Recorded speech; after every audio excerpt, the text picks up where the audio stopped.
Hey everyone, my name is Kay and welcome to my channel. Since this is my first video, I want to take a moment to introduce myself and share what you can expect to see from me here. I love cooking. I'm not a professional chef by any stretch of the imagination. I do like to think though that I'm good at the dishes I already know, but there's still so much for me to know. I really want to push myself to learn new recipes and techniques, and for the most part, that's what I'll be doing on this channel because I really do enjoy making delicious food and sharing it with others. So essentially on this channel, I'll be sharing a mix of videos.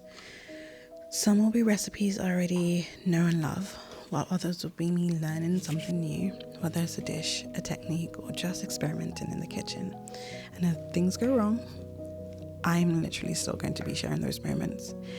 Also, I do eventually want to include some gardening content, but for now, we're starting in the kitchen.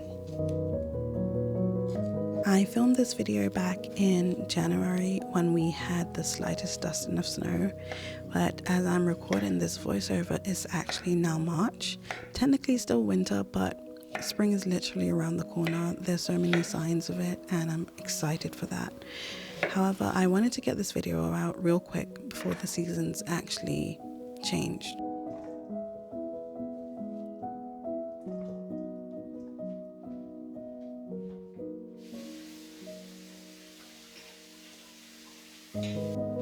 Today I'm making braised pork belly infused with aromatic spices and apricot preserve. The apricot preserve was actually left over from a Christmas cheese board and I didn't want it to go to waste.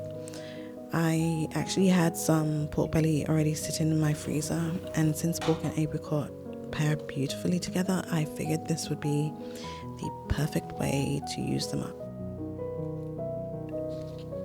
Here you can see me making a quick pickle.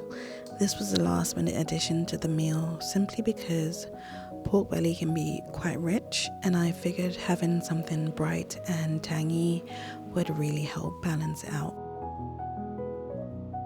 For the pickle, I'm using cauliflower, cucumbers, red onions, and carrots. You could slice everything by hand, but I'm using a mandolin for most of it, except for the cauliflower, just to get thin, even slices. Now, you may have noticed that near the end of slicing the onion, I actually stopped to grab the guard for the mandolin. That's because on more than one occasion, I've actually learned the hard way that skipping the guard can cost you the tips of your fingers. It does feel a little awkward and a bit clunky to use a guard, but it really is worth it. So this is me encouraging you to use a guard if you're actually going to be using a mandolin to slice your veggies as well. So for my pickling brine, I heated up a mix of apple cider vinegar and white malt vinegar.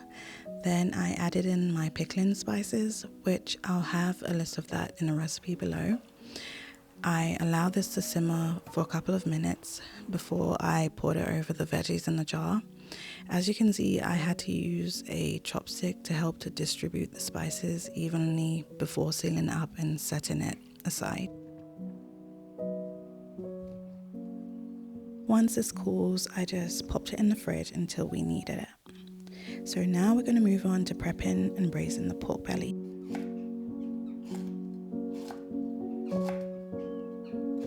So here I'm prepping fresh chilies, garlic, ginger, and I had originally planned on using lemongrass, but when I started prepping it, I noticed a white dust all over the stalks. To me, it looked like mold, but I wasn't sure, so instead of risking it, I decided to leave it out. I actually ended up not using the fresh chilies in the braise as they turned out to be quite spicy.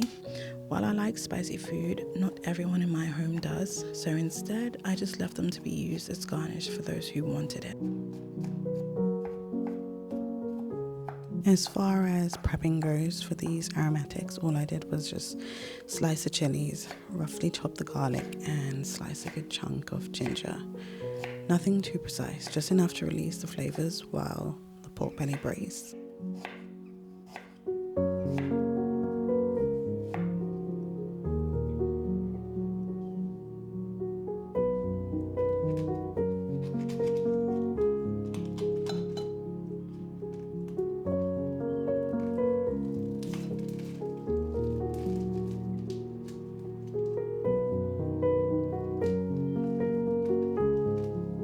The pork belly I'm using came in strip form and the pack weighed around 2.8 kgs. I didn't weigh it, but I used 3 out of the 6 strips that came, so I'm assuming I used roughly around 1.4 kgs, which is half. I cut each strip roughly into about 2-inch pieces, and some pieces actually still had bones attached, so I removed them, but I actually kept them in a braise to help add some extra depth to the flavor.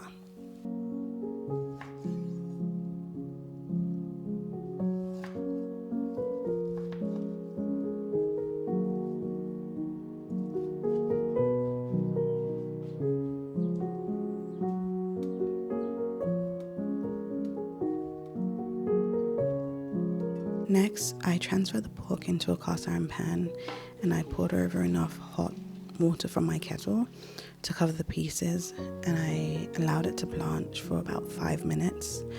I've learned that this helps to remove any impurities in the meat.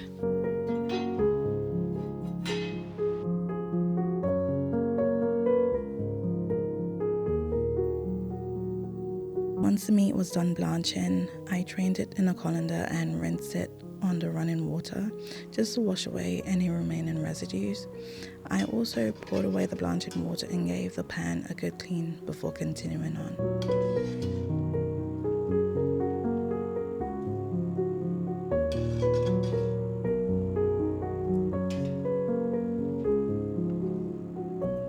I returned the pan back to the hob and allowed it to warm up over medium heat.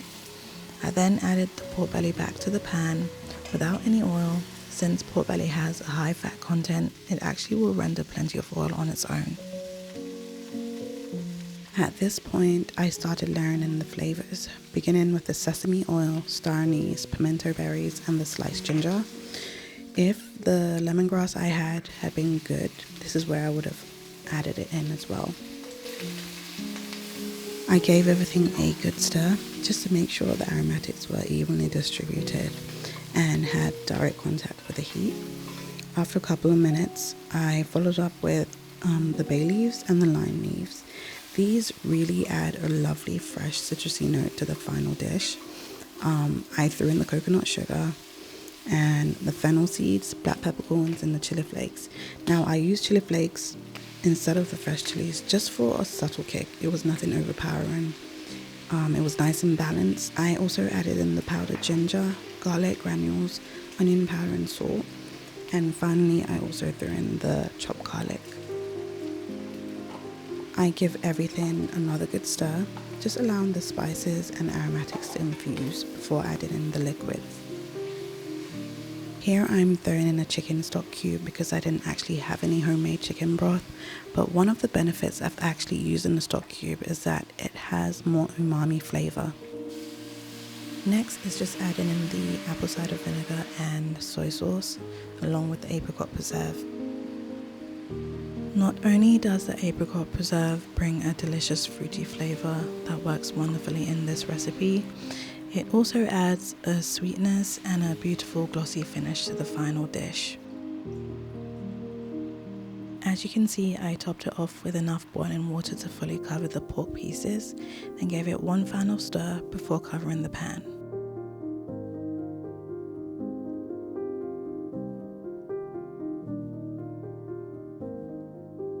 I left it to braise for about an hour and a half to 2 hours.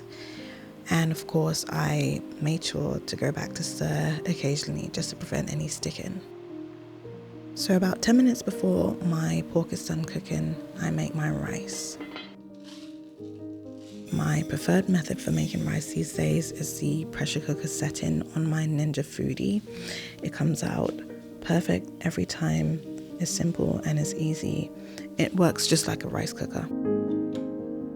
For the two of us, I am using 200 grams of jasmine rice, 280 grams to 300 grams of cold water, about a half a teaspoon of salt. I actually don't measure. I cook it for 5 minutes and I do a quick release.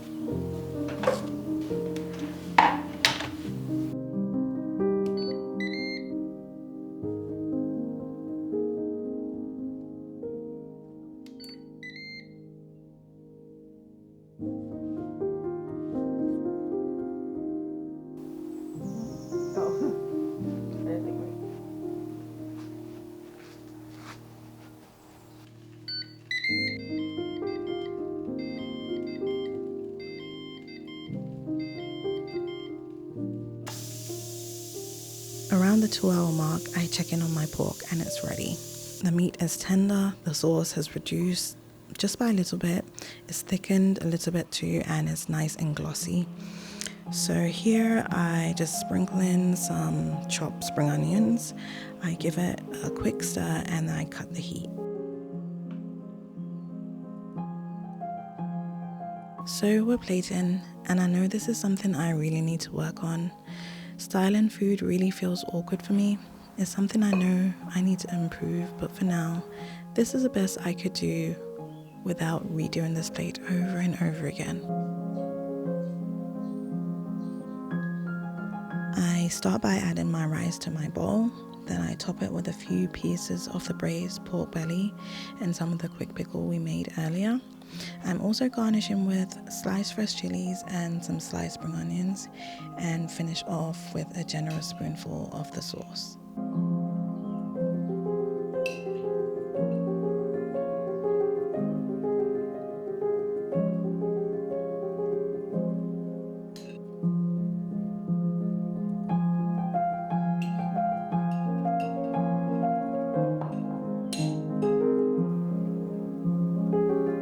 So I know I just made this meal, and me saying this might sound biased, but this is so good. The flavors are perfectly balanced. The richness of the pork belly pairs so well with the tangy, crunchy pickles, and it just really hits the spot. If you want to try this recipe for yourself, I'll have all the details in the description box. I do actually plan on starting a recipe blog at some point. I just haven't gotten around to it yet. It doesn't snow much in the UK, and when it does, it's typically not very heavy. But when it does, it can feel very refreshing and really energizing. I always look forward to snow for this reason. A typical winter day here can feel quite dreary and heavy, and those are the days when I usually need a meal like this one, just something to bring me a little comfort and keep me going until spring.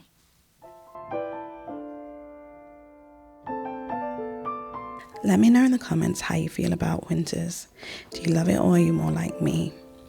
During this time of year, I spend a lot of the days dreaming about warmer weather and seeing the sun again, and desperately anticipating the season's transitioning. I am on a mission though, and that's to collect recipes for these colder months. So if you have any favorites and you don't mind sharing, I'd be really grateful. Anyways, I'm rambling, so I'm going to wrap things up here. I want to thank you so much for watching. I truly appreciate you being here, and if you enjoy this video, I'd love if you could give it a thumbs up and subscribe. I'll be doing my best to post 3 times a week, so don't forget to turn on notifications so you don't miss a thing. See you in the next one.